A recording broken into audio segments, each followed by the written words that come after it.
All right, what's going on, guys? It's Luke here. Two trades today. We had a break even, and then we ended up taking this win on shorts. Here are the executions. You can see there's the break even, there's the winning trade, there's the P&L. I just took this across 3 accounts today, just because it was a Friday, and yeah, I didn't feel like copying the whole stack. I'm just trying to run these 3 right now to pay out. So last night I also took a trade in Asia. I have a separate video. I'll probably drop on that later today. I'll show you guys that really quick. Got in shorts twice, and yeah, pretty good trade as well.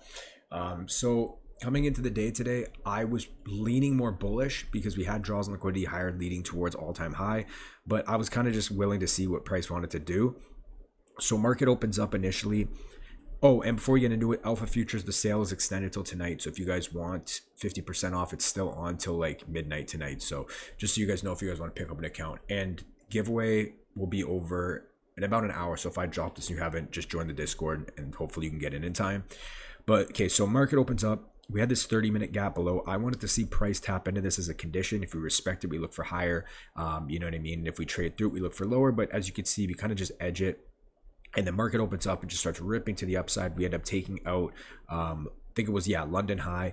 And we start, we're just, I'm figuring at this point, either we want to see continuations back to the upside to take out low resistance towards all-time high. Or, you know what I mean, if we trade and we flip aggressively bearish, then I will look for shorts. So we come back into this 5-minute gap. So at this point, I'm using this 5-minute gap as a condition.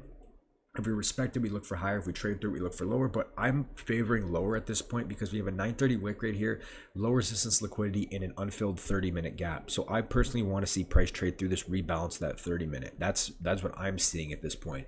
And if we look at ES at the same time, ES is also in that 5-minute gap, but it as well has that unfilled 30-minute below. If it would load, yeah, so it has that unfilled 30-minute below. So I was like, okay, if we get confirmations and we start trading through, I'm definitely looking for shorts, at least short term into that unfilled 30-minute, like I said. So first entry I take, I think it was actually on this candle. It was either this candle or this candle, but we get a 1-minute CISD. I can't even remember now.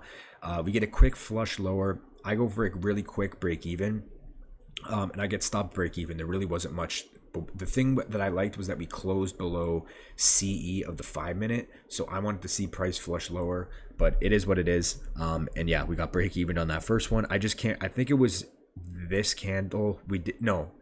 This candle was the CISD. I think it was this candle, and I just went for a quick break even. But anyway, we get break even on that first trade. I go for a quick break even looking for the flush down, but that doesn't end up happening. So from there, price is continuing to trade in this 5-minute gap, but I'm like, okay, if we can get like a close below the 5-minute CE, I'm very confident that price is going to flush lower towards this 930 wick, towards this 30-minute gap. We showed rejection. You look on the lower time frame, we're putting in lower highs. So I want to see price flush lower, tap that 930, take out that 930 wick, maybe tap this 30-minute, and then maybe continue higher from there.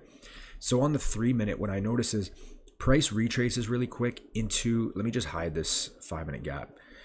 We retrace into this 3-minute and we reject off it right here. So we get this strong 3-minute close to the downside. So I'm like, okay, I'm going to try this out. We're getting a strong close. We're closing below CE, the 5-minute. We got a 3-minute retrace, 3-minute CISD. I want to see price flush down here. Momentum's clearly bearish. Let me flip over to ES really quick at the same time. As you can see, ES was showing rejection as well. It was delivering off this 3-minute gap. And again, it had the 930 wick below and it had that 30-minute unfilled gap. But the main thing here is like, it's just not showing bullish momentum. It is rejecting off the 5-minute gap, but like we're not getting candles to the upside. To me, it's just like saying it wants to go lower before it goes higher.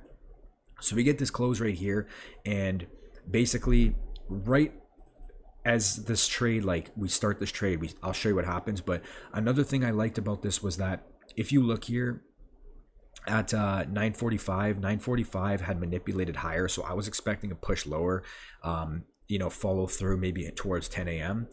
But right here, you could see if we press forward, boom, we almost get stopped out. Luckily, my stop loss placement saved me because why did I have it up here? We had a 3-minute gap up here. And then if you look on the 1-minute, we also had, let me just delete this. We had this unfilled 1-minute gap right here. So I was like, okay, I'll leave this. This is like my last line of defense. And I usually put my stop always above the candle that made the fair value gap. That's usually what I'll do. So I had it right above this candle body right here, just because sometimes you will notice price will wick above the fair value gap. So luckily I did have it there. Otherwise, if I had it like right above the gap, I would have gotten stopped out. So this candle runs up, I think I'm getting stopped out, and then immediately we break back down. And the thing is, we close below this internal low, so I go for an immediate break even. At this point, I literally almost got stopped out. I'm just managing my risk at this point. You could see at this point it's 10 a.m. manipulated up, tapped into a fair value gap, we're getting distribution down. We should just see the continuation lower, so I'm break even. Well, actually, I went break even as soon as this candle kind of started to flip back bearish, this 10:01 candle. So right here, you know what I mean? I just take this, and personally I go and I just target right around CE of this 30-minute gap. That's all I went for. So I got out, my exit was around, I think it was 539 or 539.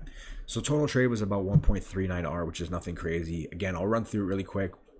Price manipulates up. We leave low resistance liquidity at a 930 wick, right above an unfilled 30-minute gap. We come up, we start forming a lower time frame bearish structure, putting in lower highs, lower lows. Again, first entry gets break even.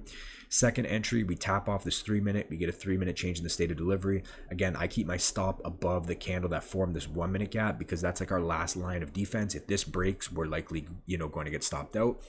So again, price comes up, almost stops us out. We get that huge candle to the downside. As soon as this candle here flips bearish, you know what I mean, I go break even right away. And then again, I TP just above CE, the 30-minute gap, so that netted us just around 64 points. So not bad. Again, got pretty lucky. I'll have the full trade recap on that Asia trade tonight. But yeah, that's it for me, guys. One break even and then a win. Pretty solid day though. But yeah, that's it for me. We'll be back at it on the weekend with some videos, and I'll talk to you guys later. Peace.